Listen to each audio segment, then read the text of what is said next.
From Permanent RCRD Studios in Austin, Texas, this is Create Pod, a podcast about the art of podcasting.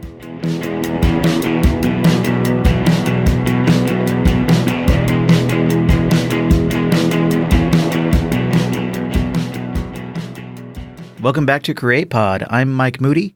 My co-host Grant Davis is busy filming a topless scene somewhere. No joke. So I'll be introing this episode alone. So on this episode, we have a great chat with Myrriah Gossett. She is a podcast producer here in Austin. She produces the podcast Scene with Miranda, Creative Queso, and Masters and Founders. So Myrriah's job as a producer has her doing all kinds of stuff. She edits podcasts, she schedules interviews, she works with podcasters and brands to create podcasts from the ground up, and she loves what she does. So if you want to learn what it's like to work with a podcast producer, or if you want to know what it's like to be a podcast producer, this episode is for you.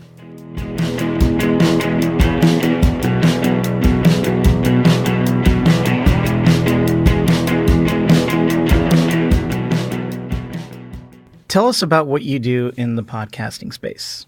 Sure. So I wear a producer's hat, which means a lot of things for indie shows, probably more things than if I worked at, say an NPR station or something like that. So I schedule guests for my hosts. I also do majority of the editing as far as the technical aspects of things. And depending on the host I'm working with, they, some of them have a vision of what they want each episode to sound like. And so I just kind of work with them to accomplish that vision. Others just give me a whole bunch of content and I make it sound as good as possible. So yeah, I do a little bit of everything, but I like to say I'm like a spreadsheet master who also can move sound waves around. Okay. We're here to talk about your failures. Yeah. Because that's what we learn from. Mm-hmm. Okay. You said you had a story for me. Tell me about your podcast failure. Sure. So going way back, I did radio in college. And so that was sort of my first foray into the audio world and storytelling. And I had a really great time and wonderful people who taught me lots of great things in college.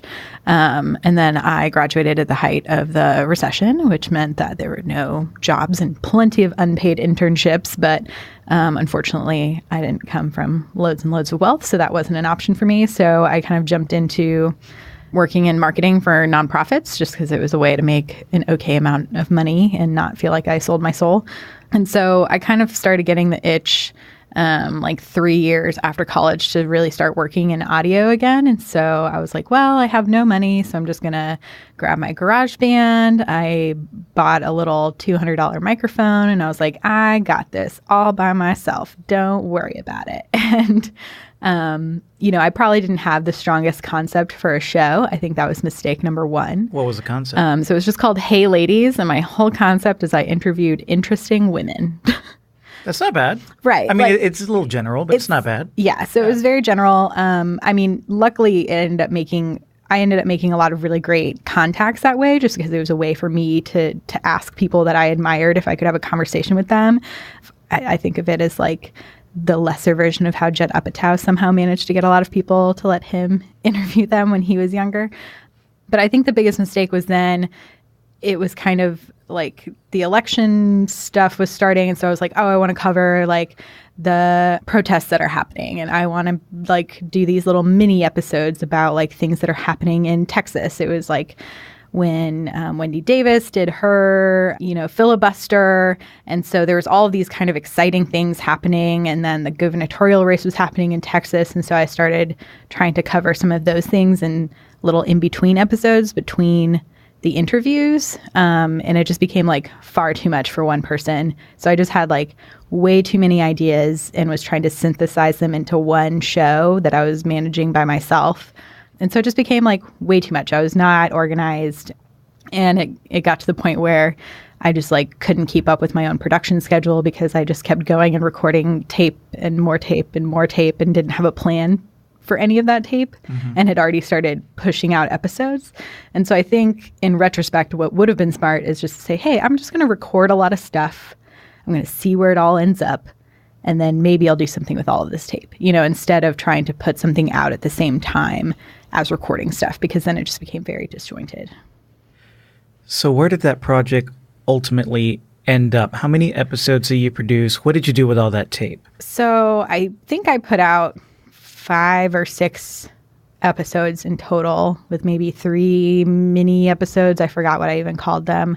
And so I published some stuff, but the other thing is, like, I think my best interview I ever did, I never even published it because I just got accepted into graduate school, because then I was like, okay, well, I need some structure back in my life. How can I get someone to help me sort of do something with all this stuff? And so the failure here with that project was that you didn't keep it going, and you couldn't because it was a one-woman show. Right. And I think what I realized is I work best when I have a collaborator. And I know everyone is different, but I am someone who, like, if someone else is counting on me for something, then I get it done. Like, I will wake up at 3 o'clock in the morning. I will get it done, like, whatever it needs to be, like, if that is work or for a personal project. As long as someone else is counting on me to get that done, then I get it done.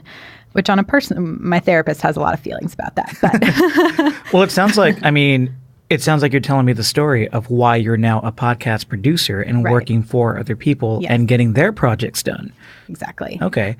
Tell me more about how Hey Ladies and your experience with that, and I guess the pod fading or the failure of that, helped you realize that you would rather maybe be a producer of a podcast and help other people than do your own show? Or do you still want to do your own show? I enjoy being on a microphone. Obviously, I'm here talking to you today, so that's not something that bothers me. I do think, as a person who somehow finds joy in paperwork, that I get a lot of satisfaction out of being a producer, because I feel like I'm helping something happen, and it's not a lot of pressure on me to be the creative person around it. There are creative decisions that get made, but there's like an extra person to bounce that idea off of. And it's also fun to like listen to other people's ideas and help them make them happen. I really enjoy when someone comes, I love problem solving. And so I think that is where I find like my creative satisfaction, is when someone's like, well, I want to talk about this specific issue. What kind of a guest can we get on to talk about that issue? Or I have this guest lined up. I have no idea what they're going to talk about. And like, I'll dive in and do a bunch of research and be like, well, I think they'll probably talk about, this issue, and they wrote a piece about it here, and here's a video clip of them, so that you can kind of get a better understanding of what they're going to talk about in this interview. Mm-hmm. Let's talk more about your role as a producer. Mm-hmm. In that role, are there any failures that you can talk about, whether they're large or small, that you learn from that might help somebody? Right. I think the biggest thing is just making sure when you hear something that you think could sound better, to just speak up in the first place. I think sometimes when there's a good flow in an interview room, but like an ambulance went by or something that's not going to sound great, it's better to just interject and be like, hey, can you ask that question again? And just repeat your answer. Even if it's not the exact same one, you're going to get the same message across, just because, there are certain sounds and things that you can't take out. I also think it's important to, when you are working in a creative partnership, to like make sure everyone has an understanding of what the final vision of the show is going to be. Because sometimes it can be difficult if you're like, I write scripts for some people and I try to send things in advance and say like, does this sound like your voice? Practice it a few times. And, part of that is just learning to work with another person. And when you are a producer for hire, that can be a slightly difficult challenge, just because not everyone speaks the same. Not everyone uses the same idioms and slang words, and you want things to sound natural coming out of their mouth. And so I think one of my bigger lessons is always being like, hey, do you just have something of you talking for a while? Have you done some public speaking? Have you done a TED Talk or anything that I can hear what your voice sounds like, so that we're going to produce the best material possible? Or else you're sitting in a recording booth for a lot longer than you need to be, because they're reading lines and you're like, this does not sound like you. Like if someone's stumbling over the words you've written for them, it's way better if you can have some time to think about how it would sound best coming from them. Yeah, prep is everything in podcasting. So going back to interjecting when you're in the room or you're in the booth and you're monitoring and your host is doing something that you know is going to be a problem in the recording, but the interview flow's good and you're questioning whether or not you should interrupt. Right. Okay. I've had this issue a few times and I've learned to interrupt because one time I was producing for someone and a few minutes into the interview, the host decides to, and I have a microphone in front of me, I'm going to illustrate. He decides to grab the microphone and point the head of it to the floor. Right. And put his nose in front of the microphone. What? And speak into it that way. Interesting approach. Yeah. And he was on a Skype call with somebody, and I was monitoring. And all of a sudden, he's talking like that. You know, it did not sound good. But I was very green. Mm-hmm. I was very green. This was someone who is in the public eye. Yep. I did not want to stop them from talking, and I let it go. And I did end up fixing a lot of it in the edit. Mm-hmm. It was a lot of work, way too much work that it did not get paid for. Right. Yeah. That's the other thing is like, it saves you. I mean, unless you're a producer who just wants to make that cash money and you can charge an hourly rate for your editing work, which I do. But it's also like, that's not the editing work I enjoy. Mm-hmm. You know, having to fix things that would have been so much easier to just capture properly are not fun puzzles for me. That's just annoying.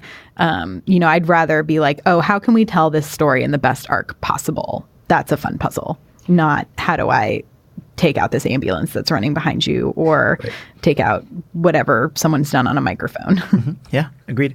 Let's switch gears more and talk about producing. You work with several different hosts, as you were saying. What have you learned or what advice could you give working with different people who are hosts? And what can you tell me about their successes that we could potentially pass on to someone else? I would say, like, don't skimp on pre-production meetings. Like, it might not feel as productive to just be sitting in a room talking about the show. But when you have that clear vision and like a clear outline of everyone's duties, it just makes everyone's jobs much easier. And for hosts, I would just say, like, ask for what you want. You know, I think a good producer can sometimes be a bit of a mind reader, but that only comes with time with working with people. So if you know, like, you know, it's almost like a talent writer. You know, like, I now know I have some hosts where it's like, oh, I should make sure I have cough drops and like hot tea available. And I know what times of day they prefer to record for their voice quality and things like that. And I know that I have another host where they'll be fine with the first take, even though I know, like, it's not going to be good. So it's like I have to ask for 3 or 4 takes, and they might be like, really? And I'm like, yes, like, we're going to do this like 5 or 6 times. So be prepared. And so I think just setting expectations and learning everyone's work style is a fun challenge. And then for hosts, you know, make sure you're clear with your producer about what you specifically need from them, especially in the beginning. Okay. I know working with the hosts and the shows that you work with, you do or help in the aspect of marketing a show. Mm-hmm. Just generally, tell me about an indie podcast. I'm starting my indie podcast. I found my niche, and I have a few episodes together. It sounds good to me. I'm putting it out. Besides the basic stuff of shooting it out to social and making sure all my friends listen and making sure my mom writes a review. Yeah. What should I be doing? Reviews are very helpful. So I always tell people they should make sure to actually ask for them at the end of episodes. What is it about reviews? Well, for everything that I've read online, whatever the weird algorithms are that Apple decides to use, reviews somehow make you have a possibility of making it to that new and noteworthy page.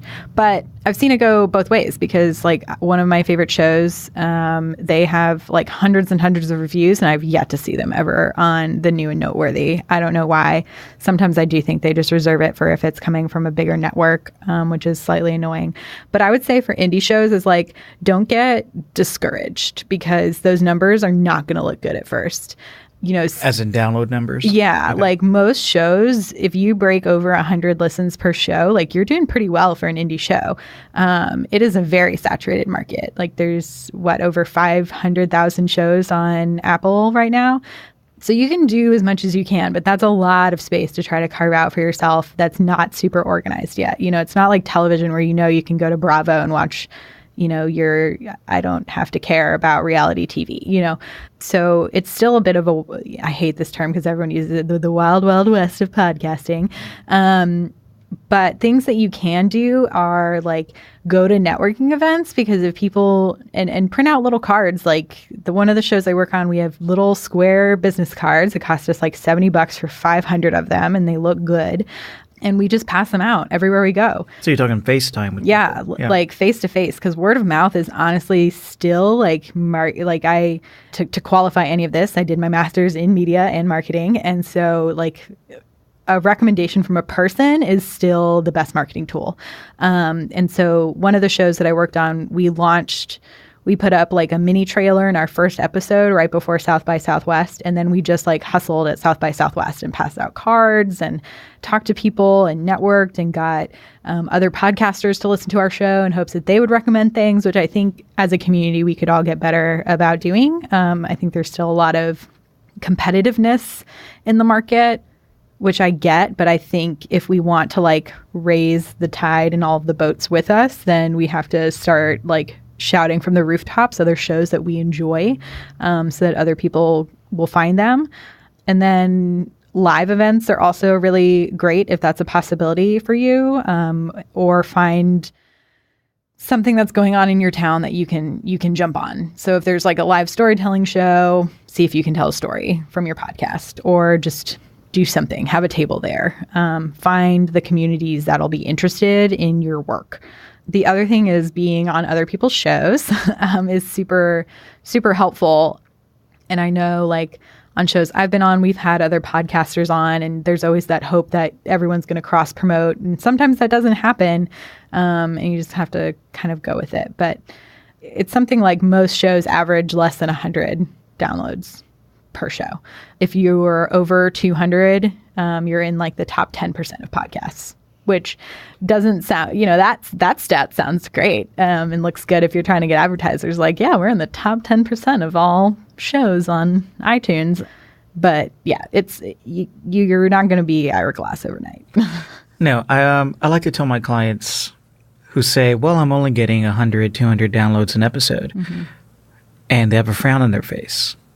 I'm like, that's great. What I tell them is, think of a room full of 100 or 200 people listening to you.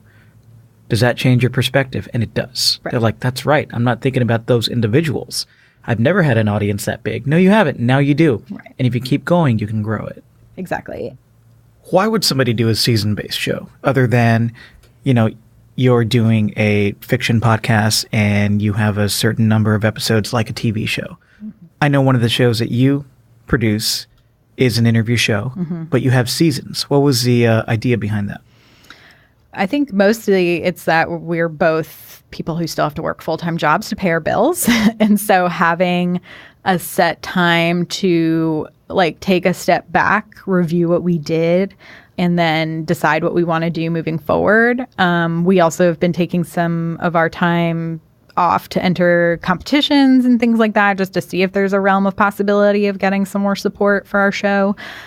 And I think it's smart in a way because it helps to decrease the chances of burnout because you're already building in breaks, right?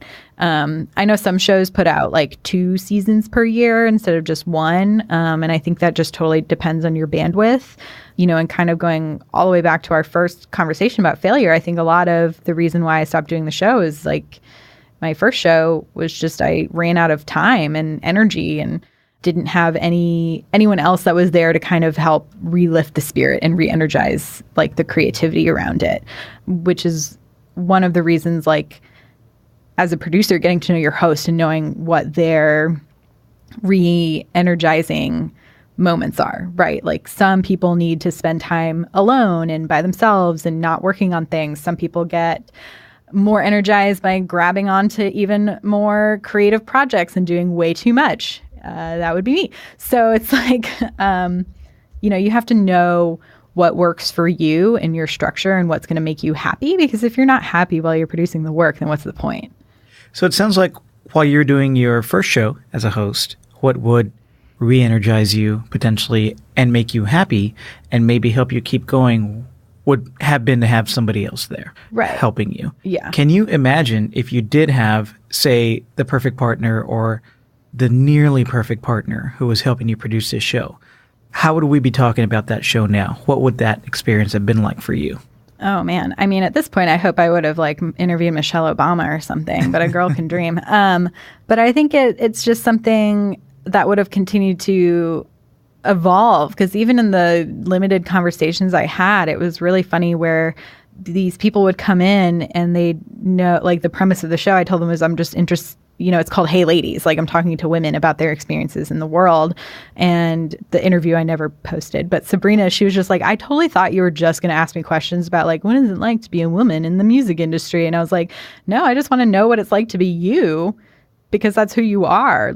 You don't have to qualify it. It's just what does it mean to be you in your industry? It wasn't like you're a spokesperson for all women. Speak. Right. Yeah, exactly. I'm not trying to make you the token in the interview room. I just wanted to know what their experiences were like. And so, I think it would have hopefully evolved to have been a whole conversation about what even is the purpose of gender, and what is the purpose of me qualifying it as a show that interviews women, and how do I define that, and what do those conversations look like? I think all podcasts kind of give you that room to explore topics in very interesting ways and to kind of bob and weave and figure out what conversations you want to be having moving forward.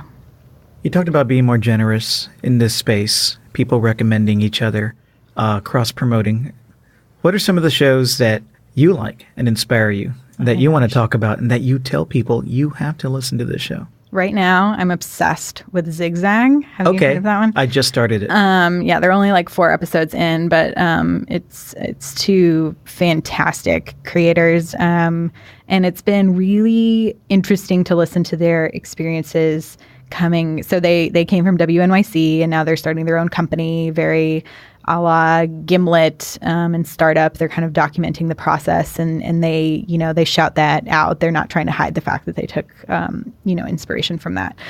But it's interesting to listen to them talk about sort of the confines of working with investors versus working with they're working with cryptocurrency right now, and then what it was like being at WNYC and sort of what it means to truly own your work. And it's been, and I don't know if it's an interesting trend that I've seen more and more audio producers, storytellers, podcasters, journalists moving away from these larger institutions, I think, to give more creative freedom, and then also to not have the burden of whatever the financial bottom lines are in some ways. But it's such an interesting double-edged sword in that they have to figure out a way to pay themselves and pay their bills, right? But they don't have to appease whatever the sponsor is that's coming down from the head office or whatever you want it to be.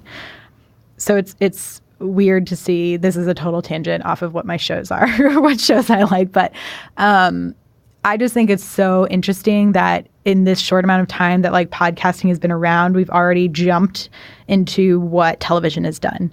Right. So everyone's now moving to things like Hulu and Netflix and things that don't have advertisers attached to them because it gives them more creative freedom. And now we're seeing, these behemoths of podcasting, the WNYCs, the NPRs, PRX, all of these folks, people are now leaving that space in order to do the same thing and create whatever the Hulu and Netflix of podcasting is going to be. Yeah, that's interesting because if you look at the history of podcasting, and it's really hard to nail down the history of podcasting. Yes. I think a lot of people take credit for starting things or for being the influencer of someone else who you thought started it. It's really hard. And I guess if you weren't there, you're never really going to get the clear history, right? But generally, podcasting kind of started very independently. Yes. It was, people in their home with computers, internet connections. And then, of course, we've always had NPR. Mm-hmm. And then we had content creators like PRX, like you mentioned, WNYC, who largely created content in the public radio space. Yeah. And a lot of that was distributed through NPR outside of the local chain. Right. And of course, when podcasting happened, this technology's here. So a lot of these public media content creators who have been creating content for decades decided to funnel their content through podcasting. Yeah. Obvious step. So I hadn't really thought of it that way, the way you framed it, that now we're seeing people leaving that public media space to start their own independent, creative, content producing, podcast companies. It's pretty interesting. Like, of course, Alex Bloomberg was the guy who kind of started that trend, it feels like. Yeah, there was also a crew that left Earwolf mid-roll around the same time, and I think started Pineapple Street. Okay, yeah. Which has been mostly focused on doing, I think, branded content, less on like original content. But that's definitely where the money making is at this point. So, did they do Hillary's Pod? I think so. Yeah, and they also do when Lena Dunham did one, that Lenny Letter one. So, and I think they do Janet Monk now as well, her show. Yeah. But yeah, it's interesting how quickly that trend has already started in this media. But going back to shows that I love, so Zigzag, which obviously has got a lot on my mind right now. The other one that I love that I can't believe has never been on New and Noteworthy is called She's All Fat. It's these two writers out in LA, and they talk about, and they're an indie show, but they just talk about like sizeism and how it's sort of one of the last isms we don't talk a lot about, and what that looks like in media. And it's something, as a person who I try to be as like open and honest about my learning experiences and trying to be a better person is like an area that's really challenged me mentally and emotionally about a lot of things. So they're, I think, doing fantastic work. They're on a break right now. They're about to go into their third season, I think, but they're really great. What else am I in now? Of course, it's like blank. It's like, oh, can I look at my phone? if you have one more, that's great. If not, I have another question. So yeah. Oh, maybe I can narrow it down. Local. Yeah, I was going to say I think it's I Love You So Much is the name of the show. It's from the Austin American Statesman crew. I think they do a great job of talking about what's going on here in Austin. And then I also, oh my gosh, yeah, now it's all flooding back to me. Chris Cubis, great show. He called it Canceled Pod. He talks about shows that only lasted a season or less. And then Karina Magyar, who's also a comedian in Austin, has another show called Thanks Academy, where she watches all of the Best Picture winners with her friends. Hilarious. So good. Yeah. And I guess I should plug my own shows, right? So I produce Scene with Miranda, which is a show about identity. Is an interview structured show. And then I also produce for an entrepreneurial show called Masters and Founders. It's also an interview-based show here in Austin. Do you want to let me know where people can find you? Sure. So listen to my shows. So Scene with Miranda, we're on break, but there's 7 really fantastic episodes sitting in our queue. And then for the next little while, you can hear some of my editing work, at least, on Masters and Founders. And I'm on Twitter. It's at Myrriah Gossett. And it's a weird spelling. So I'm MYRRIAH because I have hippie parents. So thank you. Yeah, thanks.